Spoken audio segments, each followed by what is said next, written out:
Welcome to this C4A Academy episode where we will discuss more on the very important topic of semi-open questions. You will hear about the cognitive motor seesaw for semi-open questions, how to follow the typer's lead, and a new concept called semi-open drills. Cognitive motor seesaw for semi-open questions. Okay, so let me show you now. So supposing we're up to the point at which your non-speaker is getting their finger or their pencil into the stencil on those green known questions. Okay, and you're doing beautifully. Okay, I want to talk about how do we start. Remember the cognitive motor seesaw. Just in case you don't remember the cognitive motor seesaw, it is the concept that the communication partner works back and forth, raising the cognitive level of the question and then raising the motor demand with adding a new device to help a typer make progress.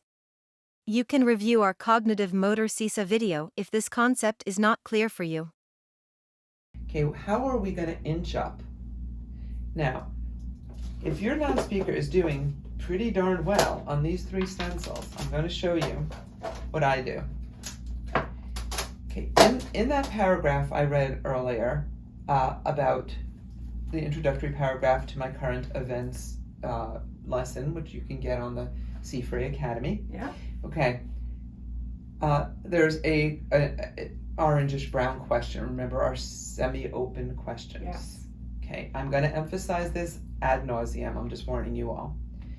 One of the biggest hang-ups that people have is they don't realize that they're telling their non-speaker what to say.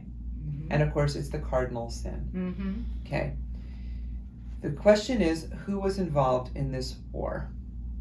I had a mom who had recently transitioned to this, and I wanted her to now inch up. We inched up on the motor. Son is now on the 26th letter with her.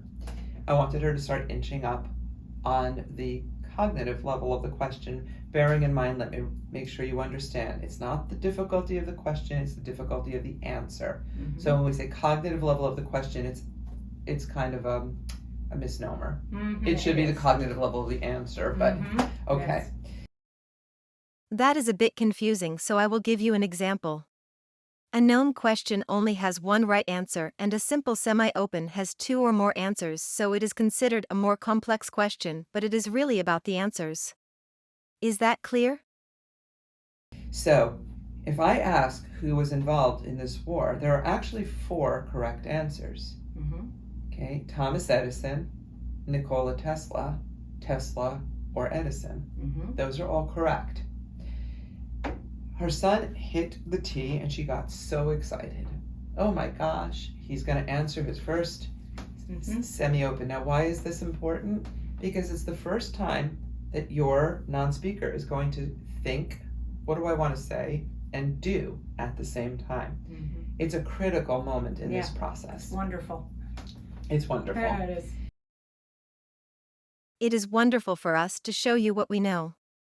Please be patient as we take this big step toward independent typing. Follow the typer's lead. She got so excited, she said, up and towards the middle, up in the middle, and I grabbed the board out of her hand. Why did I do that? Because in her mind, she's thinking the answer is Thomas Edison. He hit the T. But he equally could have been spelling Tesla.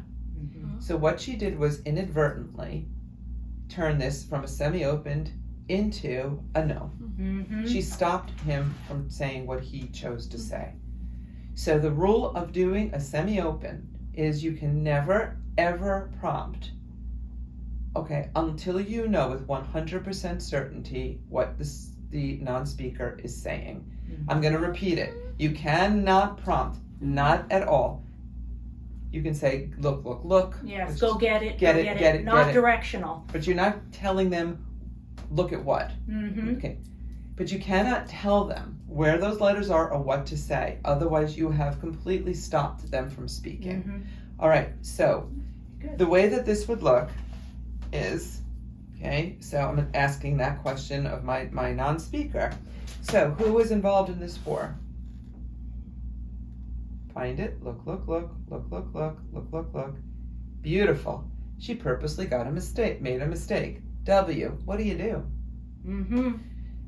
Okay. What I do is I lift it and I say, that's not one of the potential answers, try again. Mm-hmm. Okay, look, look, look, look, look, look. Great. E and look. D, beautiful. Like below it, and I, N, down, down, down, down, down, down, down, down, and all the way, look, look, look, look, look. O and N. Beautiful. She said E. There was only one potential answer that started with E, which is Edison. I now have the right to prompt as needed. Mm-hmm. Okay, so I began to coach. Not that Elizabeth needed it. Mm-hmm. Okay, so we don't go into a tizzy and a panic because she accidentally hit a wrong letter. Before it comes up, you try again. Mm-hmm. Supposing she had hit, let's say, the S. Mm-hmm. I am allowed, as I lift the board, to say, you're close, try again. Mm-hmm. That's as much as I can give. Okay, now supposing she did hit the T. Okay, I still don't know what she wants to say. So all I'm doing is, and look, look, look, find it, find it, find it, look, find it. Yeah. Okay, and when she hits the E, I now know she's spelling Tesla. Mm-hmm. So at that point, I can now jump in as needed to assist her. Mm-hmm. Try to do as many semi-open questions as you can when you are on the 26-letter board. It helps build our confidence that we can make decisions for ourselves. Next, we will be telling you what we want for dinner. Let me point out one more little trick for you guys. Okay, one of the other things I do, because believe it or not, this is an incredibly difficult skill. Okay, to do a proper, simple semi-open. Mm-hmm. And a lot of parents get stuck at this level. Mm-hmm. What I do is I created something called a semi-open drill. Semi-open drills. Oh, I love it. A I haven't heard this one. A semi-open drill. Okay, this is for the parents Uh-huh. and this non-speaker to get the confidence. I'm trying to teach the communication partner Uh-huh. to follow the lead of their non-speaker. It is not your choice what to say, it is their choice what to say. So what I do is I have them during a session, maybe at the beginning, you warm up with something easy, a couple of known questions, you're all doing great, okay? And what I'll do is I'll say, okay, this morning for breakfast, which I did, I had toast, raspberry jam, and coffee. Tell me something I ate for breakfast. Mm-hmm. Okay.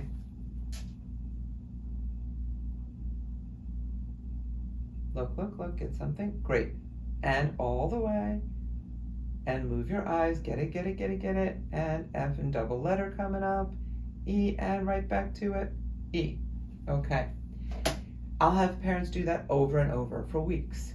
I love it because Just keep picking 2 to 4 items. yeah. Okay, because I want them to get the confidence of what to do if they do tap something that doesn't make sense. Mm-hmm. What to do if there's 2 items that start with the same letter. Yeah. Get into your head that you still don't know what they're spelling. Mm-hmm. It gives people such a sense of confidence.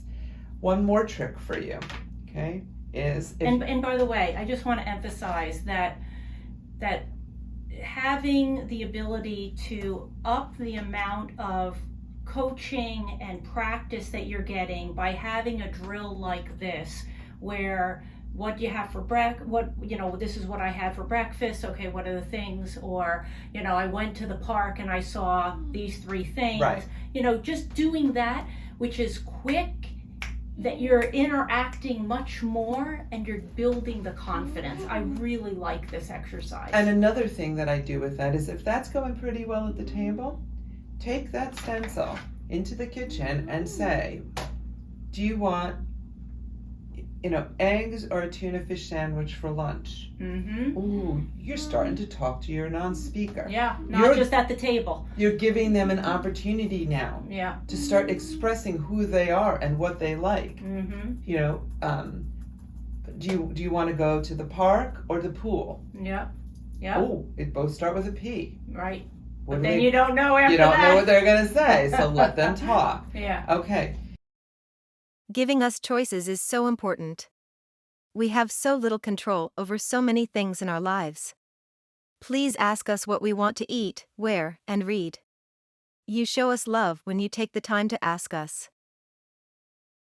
So another thing that I do is if if you're even in the process of transitioning to this, Mm-hmm. okay, and they're doing really well on the 3 boards, you're in the process, you're doing 2 consecutive letters perhaps, Mm-hmm. go back to the 3 boards for a minute, okay? Supposing the question in this again was, for breakfast, this would be the worst lesson on the planet, but for breakfast, Judy ate, a bagel, coffee, and fruit. 3 of them start here. Mm-hmm. Make it a little easier for them. Mm-hmm. Okay, tell me something I had for breakfast. Go, go, go. And move your eyes. A, beautiful. B and A. Oh, I'm bringing in this board. And look, look, find it. Shift your eyes, and G, and all the way, get there. E, and look. A bagel.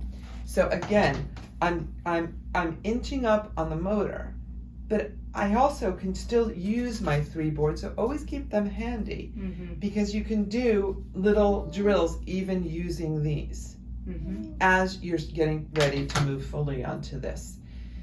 Okay, so that is one of the most critical steps I can teach you, and the reason, of course, is because so many people get so excited that they forget to follow the lead of the non-speaker. Mm-hmm. Okay, that mom, as I was describing to you, didn't intend to do that. It's just she didn't realize in her own mind that there was another option. Mm-hmm. Okay, so We all make mistakes. we all make mistakes. Especially when it comes to trying to juggle the boards, juggle the lesson, trying to regulate. This is true, by the way. I tell every parent that I work with that no matter how bad they are, I was worse. We love you, moms and dads, with all of your mistakes. This is difficult for both of us, and we appreciate that you are working hard so we can have a voice. I had no idea what I was doing. I mean, I'm back in New York, Yeah. years ago, and I didn't have anybody to work with me here. Yeah. So I had to do this on my own. Not kidding you. The boards were on the floor, the pencil was flying, I'm crying. It was a nightmare. One of the other questions, by the way, people do ask me is, this is kind of hard to see through because you can see stuff Yeah. behind it. Right. Do you need to put something behind it? Right. Okay, in the beginning, I believed I did. Yeah. When I started working with my own son back years ago, I had a big piece of white oak tag taped to the edge of the table here Yes. so that this would be More but contrast. contrast. I have not found over the years that it's necessary. Mm-hmm. If you think it might help, it's not going to hurt for sure. Mm-hmm. But is it absolutely necessary? No. Right.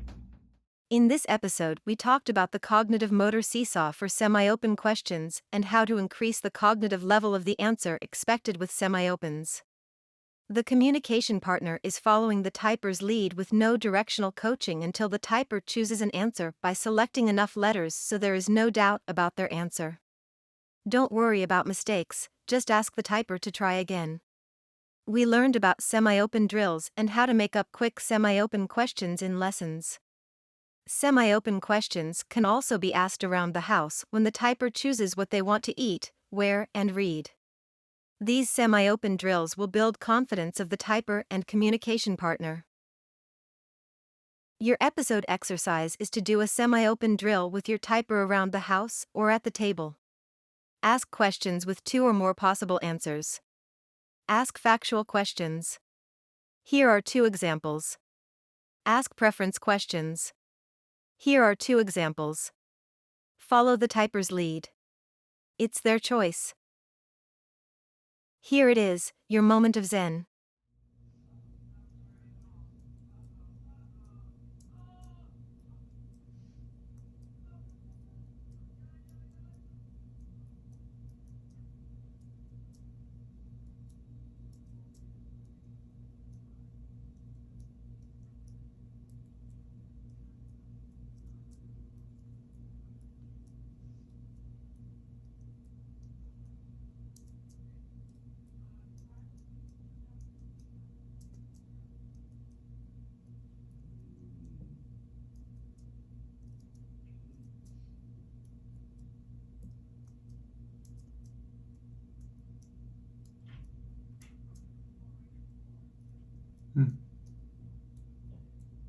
Good.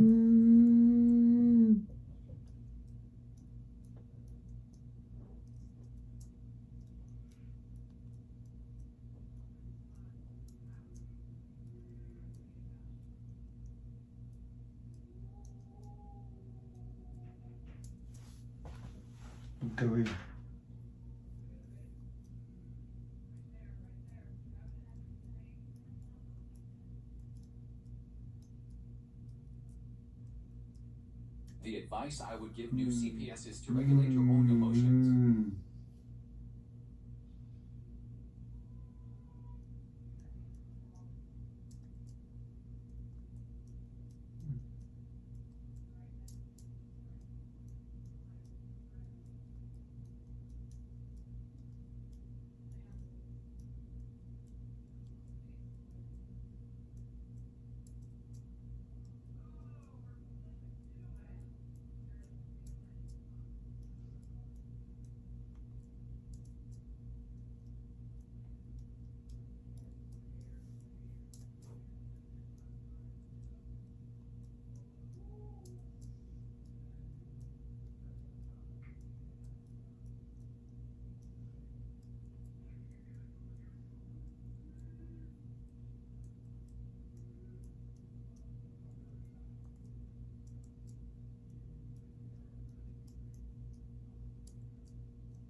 We feel everything, and if you are dysregulated, we will know it.